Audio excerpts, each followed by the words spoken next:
올해 초 개전한 우크라이나 러시아 전쟁은 여러모로 충격적인 사건이었습니다. 본격적으로 전쟁을 시작한다면 일주일 내 우크라이나가 병합되는 것은 물론 3차 대전까지 일어나는 것은 아닌가 하는 시나리오까지 거론되기도 했죠.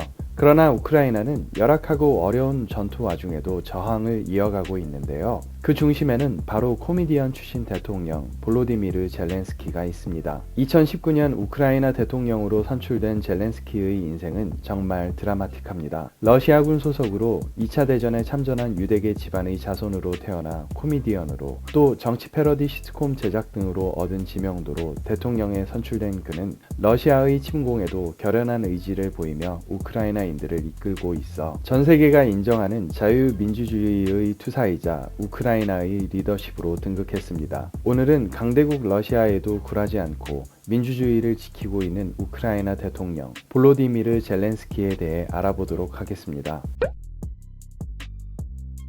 유대인인 젤렌스키 대통령의 할아버지는 소련군 소속으로 2차 대전에 참전했습니다. 젤렌스키는 78년 우크라이나에서 태어났는데 어머니와 아버지 모두 공학자였으나 나중에 우크라이나 키이우 대학에서 경제학과 법학을 전공하게 됩니다. 한때 이스라엘 유학을 꿈꾸기도 했던 그는 17세 때 처음 코미디 경연대회에 나갑니다. 1997년 드디어 생애 첫 코미디 프로그램 우승으로 코미디언이 된 그는 크바르탈 9호라는 팀을 만들고 다양한 TV 프로그램에 출연하며 인지도를 쌓죠. 2003년 젤렌스키는 아예 제작사를 설립해 프로듀서로의 활동도 병행하게 되었고 2006년에는 우크라이나판 댄싱 위드 더 스타에 출연해 우승까지 합니다. 인지도를 얻은 젤렌스키에게 2015년은 특별한 한 해였습니다. 이 당시 본인의 스튜디오에서 제작한 인민의 종이라는 시트콤은 공전의 히트를 기록, 순시청자 2천만 명으로 엄청난 시청률을 기록하게 되어 국민적인 인기를 얻게 됩니다. 이 드라마는 국민의 일꾼이라는 제목으로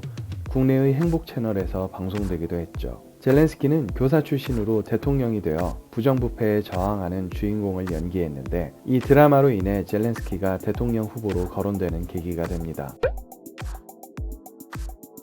정치 시트콤으로 성공한 뒤 과연 대통령 선거에 출마할 것이냐는 질문을 받던 그는 2018년 3월 동료들이 인민의 종이라는 동명의 실제 정당을 창립하게 되면서 출사표를 던지고 우크라이나의 대통령 후보로 출마하게 됩니다. 출마 당시만 해도 젤렌스키는 우크라이나 재벌인 이호르 콜로모이스키가 마쿠에서 영향력을 행사하기 위해 출마시킨 것이 아니냐는 이야기를 듣기도 했습니다. 젤렌스키의 시트콤인 인민의 종이 방영된 채널이 바로 이호르의 소유이기 때문이었고 당시 대통령이던 포로셴코와의 갈등으로 이스라엘에 망명 중이던 상황이었기 때문에 이호르 콜로모이스키가 우크라이나 복귀를 위해 젤렌스키를 배후 조종한다는 것이었죠. 그러나 우크라이나 정계에 대한 시민들의 신뢰도는 이미 바닥이었기 때문에 여러 논란에도 불구하고 젤렌스키는 참신한 이미지로 각종 여론조사 1위를 차지합니다. 우크라이나 대통령 선거는 1차 투표에서 지지율 순위대로 1, 2위를 뽑은 뒤 2차 투표에서 1, 2위 두 후보가 경쟁하는 결선 투표 방식으로 진행을 하게 되는데 1차에서 30%의 지지율을 받은 젤렌스키는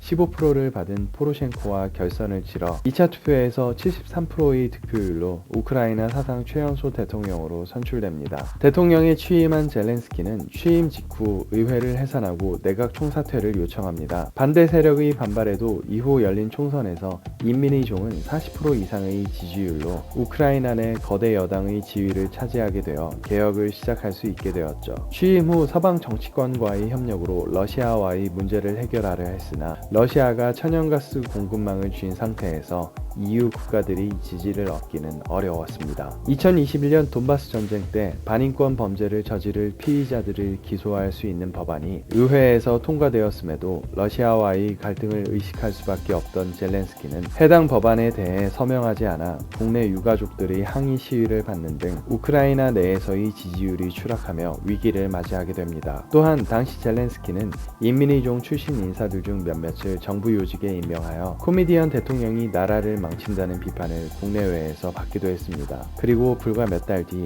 젤렌스키의 리더십은 진정한 시험대에 오릅니다.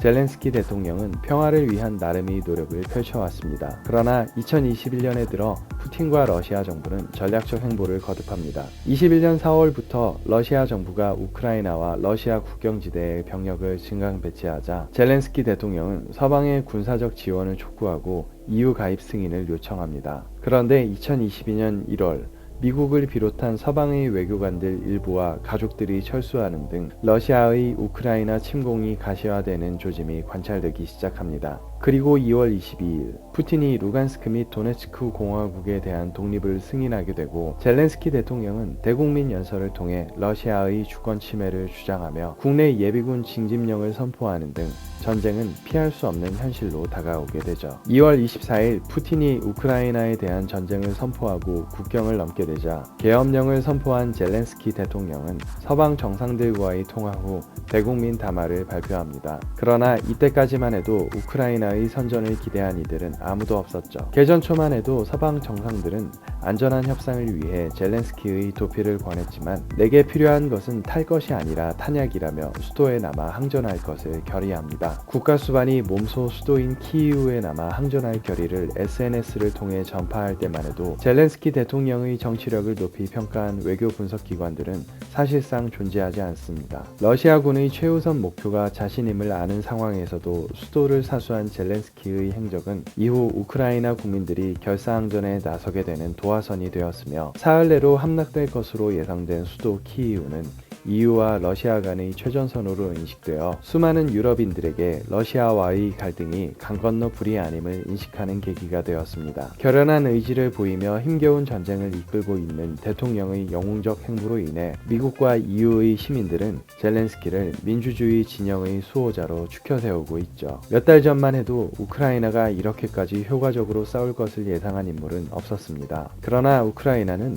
젤렌스키 대통령을 중심으로 똘똘 뭉쳐 힘겨운 싸움을 이어가고 있죠. 수도를 지키며 굴복을 거부하는 젤렌스키 대통령을 보면 혼란의 시대, 정치가의 역할은 과연 무엇인가에 대해 다시 생각해보게 됩니다. 코미디언에서 우크라이나의 새로운 국부로까지 떠오른 이 남자, 젤렌스키 대통령의 미래는 과연 어떤 모습일까요?